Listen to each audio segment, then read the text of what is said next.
क्रियाओं के प्रकार में सबसे पहले आपको बताई गई कौन सी अभिक्रिया? संयोजन। संयोजन अभिक्रिया क्या होती है? जिनमें क्या होते हैं आपके पास एकल अभिकारक होता है, अनेक अभिकारक होते हैं और उत्पाद कितने बनाते हैं? एक। सिंगल उत्पाद बनता है, एकल उत्पाद। इसका उदाहरण भी आपको बताया गया कि मान लीजिए नाइट्रोजन और हाइड्रोजन है, ये आपस में संयुक्त होती है तो कौन सी किस चीज का निर्माण करती है? अमोनिया। तो यहाँ अभिकारकों की संख्या कितनी है? 2। उत्पाद कितने बन रहे हैं? 1। ठीक, ये अभिक्रिया आपकी क्या कहलाएगी? संयोजन अभिक्रिया। इसके और भी उदाहरण दे सकते हैं, जैसे मान लो हम तो क्या करें, NH3 की अभिक्रिया हाइड्रोक्लोरिक का प्रयोग करते हैं तो बदले में बनता क्या है? NH4Cl। NH4Cl क्या होता है? नौसागर यानी अमोनियम क्लोराइड। यहाँ भी देखोगे तो अभिकारक आपके पास एक हुए हैं, उत्पाद केवल क्या है? एक। तो ऐसी अभिक्रिया जिसमें अनेक अभिकारक केवल सिंगल एक उत्पाद का, एकल उत्पाद का निर्माण करते हैं तो क्या कहलाएगी? संयोजन। ठीक। दूसरी अभिक्रिया क्या थी आपके पास? वियोजन। वियोजन क्या है? इसी का जस्ट अपोजिट। वियोजन का मतलब टूटना। अब अगर मान लीजिए इसको हम लोग पलट दें, अगर इधर लिखा है NH4Cl, NH4Cl मतलब नौसागर, अगर इसको वापस गर्म कराओगे तो क्या बनेगा? अमोनिया। और क्या बनेगा? HCl बनेगा। अगर इस अभिक्रिया को समझोगे तो यहाँ अभिकारक की संख्या कितनी है? 1। उत्पाद कितने हैं? अनेक। मतलब संयोजन का जस्ट अपोजिट क्या होती है? वियोजन। ये बताने का उद्देश्य इसलिए है क्योंकि आपके अभ्यास प्रश्न में एक प्रश्न आएगा जिसमें प्रश्न में यही लिखा गया है कि प्रयुक्त उदाहरणों के साथ आप यह स्पष्ट कीजिए कि संयोजन अभिक्रिया वियोजन के विपरीत होती है। विपरीत माने उल्टा। देखो संयोजन क्या होती है? अनेक अभिकारक एक उत्पाद का निर्माण करते हैं। और वियोजन क्या होती है? एक अभिकारक अनेक उत्पाद का निर्माण करता है, तो जस्ट अपोजिट होती है। ठीक है ना? तो इसके साथ साथ जो आप बेसिक पढ़ते चल रहे हो तो कुछ अभ्यास प्रश्न भी इसमें इसके साथ साथ होते चले जाएंगे। ठीक। और दोस्तों आपका जो अभिक्रिया, तीसरी अभिक्रिया थी इस पाठ की, विस्थापन। और चौथी क्या थी? द्विविस्थापन। देखो विस्थापन का मतलब जानते ही हो, एक बिंदु से दूसरे बिंदु के बीच का अंतर। मैं उसमें फिजिक्स में पढ़े। या विस्थापन का मतलब क्या होगा कि एक के आयन का दूसरे के साथ क्रिया करके निर्गत होगा। मतलब जैसे मान लीजिए लिखा हुआ है CuCO3 और इसकी क्रिया हम लोग कैसे कराएं? जिंक से। तो क्या बनेगा? ZnCO3 और कॉपर क्या हो जाएगा? मुक्त हो जाएगा। मतलब जिंक क्या करेगा? इसके आयन को खींच लेगा और अब क्रिया करके क्या बना देगा? ZnCO3। तो इसका आयन इसके साथ गया और इसके पास कोई आयन शेष नहीं बचा, इसलिए क्या हो गया? निर्गत हो गया। कितने आयनों का आदान प्रदान हुआ? ठीक।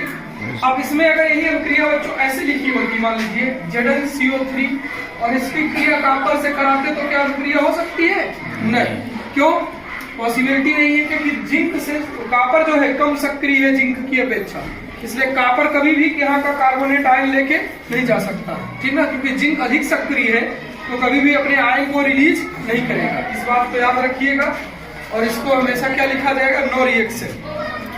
अभिक्रिया का सिंबल होता है Re लिख के उसके ऊपर क्या लगा दिया जाता है? N। इसे बोला जाता है नो रिएक्शन, मतलब कोई अभिक्रिया नहीं। ठीक। अब जो द्विविस्थापन अभिक्रिया है, द्विविस्थापन अभिक्रिया में क्या होता है कि दोनों के पास आयन मौजूद होता है। जैसे ZnCO3 प्लस CuCl2 मान लो, और इन दोनों की अभिक्रिया अगर आप करा रहे हो तो इसका आयन किसके साथ क्रिया कर लेगा? जिंक के साथ।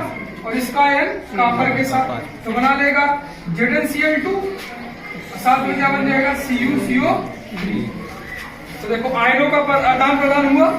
मतलब इस वाले अभिकारक का आयन इसके साथ, इस वाले अभिकारक का आयन इसके साथ, तो दोनों के मध्य आयनों का आदान प्रदान हुआ तो अभिक्रिया क्या कहलाएगी? द्विविस्थापन अभिक्रिया। ठीक। विस्थापन में केवल कितने आयन का? एक। द्विविस्थापन में 2 आयनों का। ये चारों अभिक्रियाएं आप सबके समझ में आई हैं? किसी कोई डाउट? नो। इसके बाद आपके पास है अगली अभिक्रिया है, वो है ऑक्सीकरण अभिक्रिया। क्या है? ऑक्सीकरण अभिक्रिया। इस ऑक्सीकरण का दूसरा नाम होता है उपचयन। क्या है? उपचयन। इंग्लिश में इसको बोलते हैं ऑक्सीडेशन। ठीक ना। देखिए जो आपके हाई स्कूल का सिलेबस है उसके अनुसार देखिए कहीं भी अगर ऑक्सीकरण अभिक्रिया समझनी है इसकी व्याख्या दो आधार पर की जाती है, एक ऑक्सीजन के आधार पर, एक इसकी ऑक्सीकरण संख्या के आधार पर।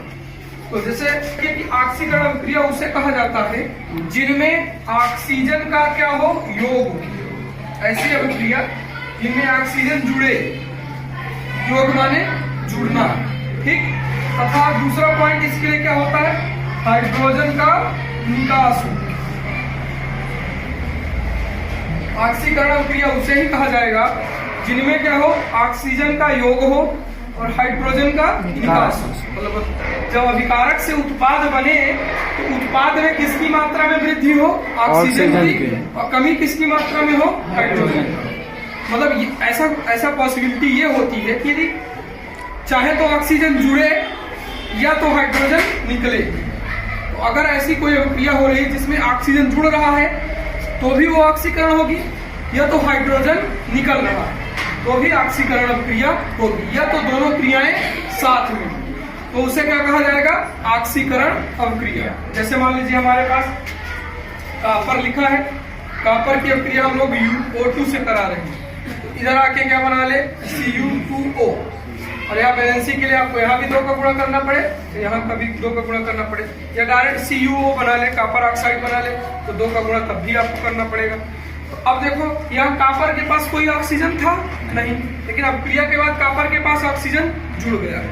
तो जब किसी अभिक्रिया में ऑक्सीजन का योग हो, किसमें, उत्पाद में किसकी मात्रा में वृद्धि हो, ऑक्सीजन की मात्रा में वृद्धि हो, वो अभिक्रिया क्या कहलाएगी, ऑक्सीकरण अभिक्रिया, ठीक। बट मूलतः जो इससे आपको कुछ ही अभिक्रियाएं ऐसी होंगी जिन अभिक्रियाओं में आप इसके बारे में यथार्थता से जांच कर पाओगे। जैसे मान लीजिए कभी ऐसी अभिक्रिया लिखी मिल गई, लिखा है Cu2+ धन Zn, इधर आ गया Zn2+, इधर हो गया Cu। अब आपको बताना पूछ लिया कि इसमें कौन में ऑक्सीकरण हो रहा है, तो आपको पता ही नहीं चलेगा किसका ऑक्सीकरण हो रहा है, किसका अपचयन हो रहा है, क्योंकि यहाँ ऑक्सीजन का कोई कॉन्सेप्ट है नहीं, ऑक्सीजन है ही नहीं, फिर भी पूछ क्या रहा है कि आप बताइए किसका ऑक्सीकरण इसमें हो रहा है। तो वहां पे हमें किस चीज को देखना पड़ता है, ऑक्सीकरण संख्या। किस चीज को, ऑक्सीकरण संख्या, ठीक है। तो मतलब पहले तो हम अपने हाई स्कूल लेवल पे केवल इन दोनों के ही आधार पे अभिक्रियाओं की पहचान करते हैं, बट सिलेबस में है नहीं। लेकिन पिछली बार के बोर्ड एग्जाम में यही क्वेश्चन पूछा था जो मैंने आपके सामने यहाँ लिखा हुआ, ठीक ना, कि उपरोक्त अभिक्रिया में किसका ऑक्सीकरण हो रहा है और किसका अपचयन हो रहा है, इसका स्पष्ट कीजिए। जबकि ये मूलतः 11th का सिलेबस है, हाई स्कूल का ये सिलेबस नहीं, फिर भी पिछली बार हाई स्कूल की परीक्षा में ये क्वेश्चन पूछा गया। तो ये दो चीजें तो आप पहचान लोगे ना कि किसी में यदि ऑक्सीजन जुड़ रहा है अभिकारक में तो ऑक्सीकरण होगी, यदि हाइड्रोजन घट रहा है तो भी वो उस पर क्या होगा, ऑक्सीकरण होगा, ठीक। फिर इसके बाद तीसरा पॉइंट क्या आता है, ऑक्सीकरण संख्या। ऑक्सीकरण संख्या क्या होती है, तो आपको चैप्टर नंबर 5 में केमिस्ट्री में चीज पढ़ाया गया होगा कि किसी भी परमाणु में जितने ऑक्सीजन जुड़ते हैं वही उसकी क्या कहलाती है, ऑक्सीकरण संख्या। आवर्त में बाएं से दाएं चलने पर ऑक्सीकरण संख्या कहाँ तक बढ़ती है, 1 से 7 तक लगातार बढ़ती जाती है। ये चीजें बताई गई होंगी। तो ऑक्सीकरण संख्या निकालने की विधि हुई होती है, अगर आपको नहीं पता है तो आप मैं बताए दे रहा हूँ, डायरेक्ट भी आप लोग क्या कर सकते हैं, निकाल सकते हैं। जैसे मान लीजिए हमें पहली चीज, अगर मान लो कोई परमाणु उदासीन रूप में लिखा है, उदासीन रूप में लिखने होने का मतलब न उस पर कोई प्लस चार्ज है न माइनस चार्ज है, तो उसकी ऑक्सीकरण संख्या कितनी होगी, 0। जैसे यहाँ जिंक पे देखो कोई चार्ज है नहीं, इसका मतलब जिंक का ऑक्सीकरण संख्या यहाँ पे क्या है, 0। यहाँ देखो कॉपर पे कितने प्लस चार्ज लगे, 2+, यानी कॉपर की ऑक्सीकरण संख्या कितनी है, +2, ठीक। आई बात समझ में। अगर मान लो H2 लिखा है, कोई चीज अणु के रूप में लिखा है, तो इसकी ऑक्सीकरण संख्या क्या होगी, 0, ठीक। कभी भी अणु के रूप में लिखे गए परमाणु की अणु के रूप में अगर कोई यौगिक लिखा हुआ है तो उसकी ऑक्सीकरण संख्या सदैव क्या होती है, 0, बशर्ते कि उस पर कोई चार्ज ना हो। जैसे अभी मैंने कल ही आप लोगों को बताया था कि CO3 लिखा होता है ना, तो CO3 पे कितने माइनस चार्ज लगाए थे मैंने, 2 माइनस चार्ज ना। OH पे कितने माइनस चार्ज लगाए थे? 1 लगाए थे ना। अब ये कैसे ज्ञात किया जाता है, क्या होता है, ये भी मैं आपको बता देता हूँ। तो पहले तो आप ये ध्यान रखिए कि जब अगर अणु के रूप में लिखा है और उस पर कोई माइनस चार्ज नहीं है या कोई प्लस चार्ज नहीं है तो उसकी ऑक्सीकरण संख्या कितनी होगी? 0। ठीक ना। जैसे मान लो अगर यहाँ लिखा है NaCl, सोडियम क्लोराइड, तो इसमें देखो कोई चार्ज है नहीं है, न प्लस है न माइनस है। इसका मतलब इसकी संपूर्ण ऑक्सीकरण संख्या क्या होगी? 0। क्यों होगी? क्योंकि इतना पता होगा कि सोडियम का +1, कैल्शियम का, क्लोरीन का -1 होगा, तो ये दोनों आपस में इकट्ठे कितने हो जाएंगे? 0। क्योंकि प्लस माइनस को जोड़ोगे तो योग कितना आएगा? 0 आएगा। ठीक। तो जब भी कोई यौगिक के रूप में, अणु के रूप में लिखा हुआ है और उसमें कोई चार्ज नहीं है तो उसकी ऑक्सीकरण संख्या कितना होती है? 0। अगर मान लीजिए आपको निकालना है, ऑक्सीकरण संख्या निकालनी है, उदाहरण देता हूँ, सही से समझाता हूँ, कोशिश करिएगा आप लोग भी निकाल लीजिए। चलो देखो, जैसे H2O जल है ना, हमें जल की क्या करनी है? ऑक्सीकरण संख्या निकालनी है। तो जल की ऑक्सीकरण संख्या क्या हो जाएगी? 0 हो जाएगी ना। क्यों? क्योंकि इस पे ना तो कोई प्लस चार्ज है ना तो कोई माइनस चार्ज। पक्का ना? किसी कोई दिक्कत? अगर प्लस माइनस नहीं दिख रहा है तो आप सीधे क्या बोलोगे? 0। अगर मान लीजिए मैंने आपसे ये पूछ लिया कि मुझे ये बताओ कि जल में हाइड्रोजन की ऑक्सीकरण संख्या कितनी है या ऑक्सीजन की ऑक्सीकरण संख्या कितनी है, तो वो कैसे निकाला जाएगा उसकी विधि देखिए। जैसे मान लीजिए मैंने ये पूछ लिया कि आप मुझे ये बताइए इन दोनों में हाइड्रोजन की ऑक्सीकरण संख्या क्या? किसकी पूछी जा रही है? हाइड्रोजन। तो जिस परमाणु की पूछी जाए उसके अतिरिक्त जितने भी परमाणु हों उनकी ऑक्सीकरण संख्याएं पता होनी चाहिए। ठीक ना। तो देखो यहाँ पे हाइड्रोजन की पूछी जा रही है। हाइड्रोजन क्या है? कितने हैं संख्या में? 2 हाइड्रोजन है ना। तो जितनी संख्या है पहले उस संख्या लिखिए 2। फिर किसकी पूछी जा रही है? हाइड्रोजन की। तो जिस परमाणु की पूछी जा रही है उसको हम लोग क्या मानेंगे? X। तो 2 गुणते X। 2 का गुणा क्यों किया गया? क्योंकि हाइड्रोजन कितना है? 2। कितना? अगर 3 होता 3, 1 होता 1। ठीक। 2 गुणते X, फिर चिन्ह का लगेगा प्लस का। अब कौन आ रहा है? ऑक्सीजन। तो ऑक्सीजन की ऑक्सीडेशन संख्या कितनी होती है? -2। कितनी होती है? -2। यहाँ ऑक्सीजन कितने हैं? 1 है ना, दिख रहा है ना। कोष्टक बनाइए, कोष्टक के अंदर लिखिए 1 गुणते -2। ठीक। इसमें कोई चार्ज नहीं है तो बराबर क्या लिखना पड़ेगा? 0। जब कोई चार्ज नहीं है तो बराबर 0। अगर जितना चार्ज रहेगा उसको बराबर करके लिखना पड़ेगा। ठीक ना। अगर प्लस चार्ज है तो प्लस में, माइनस चार्ज है तो माइनस में। आई बात समझ में? अब इसको हल करोगे अगर तो ये 2 गुणते X बराबर 2X हो जाएगा। फिर उसके बाद प्लस 2 का 1 में गुणा कर लीजिए, -2 का 1 में गुणा करोगे तो कितना आएगा? -2 आएगा। बराबर क्या रहेगा? 0। क्योंकि प्लस माइनस का गुणा माइनस, सिंबल यहाँ माइनस, 2 1 का 2। अब देखो 2x -2 बराबर क्या है? 0।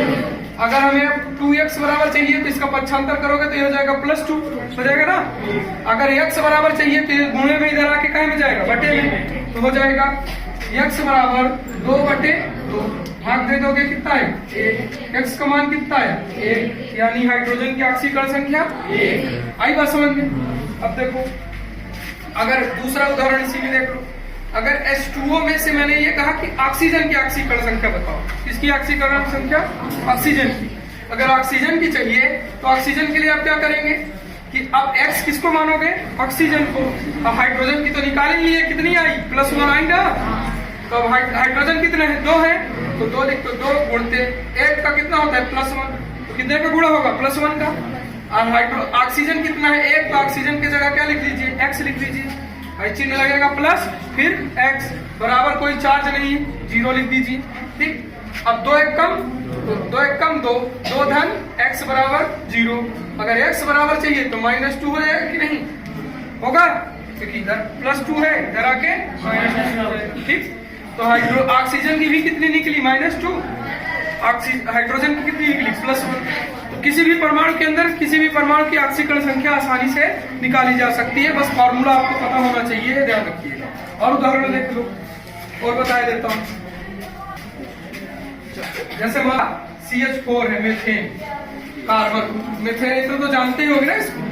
अगर मान लो मैंने ये कहा कि मीथेन के अंदर हमें कार्बन की क्या बताइए? ऑक्सीकरण संख्या। इसकी ज्ञात करनी है? कार्बन। तो जिसकी ज्ञात करनी है उसको क्या माना जाएगा? X। यहाँ कार्बन कितने हैं? 1 है तो लिख लीजिए केवल एक है तो x बस लिखिए। x के बाद क्या लगाएंगे प्लस। अब हाइड्रोजन कितना है 4 ठो है तो फिर क्या लिखोगे 4 गुणते एक हाइड्रोजन का कितनी होती है +1 अभी निकाले हो तो क्या लिखोगे +1 बराबर क्या लिखोगे 0। क्यों 0 लिखोगे? क्योंकि आपके पास कोई चार्ज इसमें नहीं मौजूद है। अब हल करोगे x 4 का 1 में गुणा करोगे 4 बराबर कितना है 0। x बराबर कितना हो जाएगा? आ गया ना? पता चला? किसी कोई डाउट? अब आगे इसके बाद मान लीजिए NaCl है। NaCl मतलब नमक सोडियम क्लोराइड। इसका चाहिए। अब इसमें से किसकी निकालोगे? जिसकी बोलो उसको निकाला जाए। Cl की निकाली जाए। हमें Cl की ऑक्सीकरण संख्या चाहिए। सोडियम की कितनी होती है +1 होती है ना। तो कितना है सोडियम यहाँ 1 है तो लिख लो 1 गुणते +1। 1 इसकी संख्या हो गई इसकी ऑक्सीकरण संख्या +1 फिर चिन्ह का लग जाएगा प्लस का। अब किसकी चाहिए क्लोरीन की ये भी 1 है तो इसकी जगह क्या लगा लो x बराबर क्या रखोगे 0। 0 क्या रखोगे? इसमें कोई चार्ज नहीं होता ठीक ना। अब इसके बाद हल करो तो इस इधर गुणा करोगे 1 का 1 में 1 आएगा। 1 के बाद प्लस x बराबर कितना आएगा 0 आएगा ना। यहाँ से यहाँ तक का योग कितना आएगा 1 ही आएगा। प्लस है और x है 1 1 कम 1 धन x बराबर 0। x बराबर कितना हो जी -1 होगा पक्का ना। क्लोरीन की ऑक्सीडेशन संख्या कितनी है -1 पता कर लोगे ना सबका। अब एक दो चीज और चार्ज आने पर क्या होता है जैसे OH माइनस आयन क्या है OH माइनस आयन इसका निकालना है। तो माइनस आयन का मतलब कितने माइनस चार्ज 1। अब इसमें से किसका चाहिए ऑक्सीजन का चाहिए। अगर ऑक्सीजन का चाहिए तो ऑक्सीजन के लिए क्या कर लीजिए ऑक्सीजन के लिए 1 है x लिख लीजिए प्लस 1 हाइड्रोजन का कितना होता है +1 तो हो जाएगा आपके पास 1 गुणते +1 हो जाएगा बराबर कितना रखोगे माइनस चार्ज कितने हैं 1 लिख दोगे -1। समझ में आई बात? अब इसके बाद गुणा कर लो आएगा x +1 आएगा पक्का ना। किसी कोई डाउट? अब इसको जो है पक्षांतर कर दो बराबर -1 x का +1 का पक्षांतर कर दो तो -1 बराबर जुड़ के कितने हो जाएंगे मान लोगे चार्ज वाले भी। अगर प्लस चार्ज रहेगा तो इधर +2 रखा जाए +1 +2 जो रहेगा माइनस है कितना रहेगा उसका कर लीजिएगा। जैसे मान लो कार्बोनेट आए हैं CO3 2- इसमें से अगर कार्बन का चाहिए कार्बन को x मान लेना x मान लोगे x लिखोगे फिर प्लस ऑक्सीजन कितने हैं 3 तो 3 लिख लो गुणते 1 ऑक्सीजन का कितना होता है -2 होता है तो लिख लीजिए -2 आ गए बराबर कितना रखोगे -2 क्यों रखोगे इसमें कितने चार्ज है -2 चार्ज। अब हल कर लो x प्लस नहीं या पूरा कर लो 3 दूनी 6 तो -6 बराबर -2। अब x बराबर क्या हो जाएगा इधर जाएगा -2 प्लस 6 घट क्या आएगा +4। आई बात समझ में?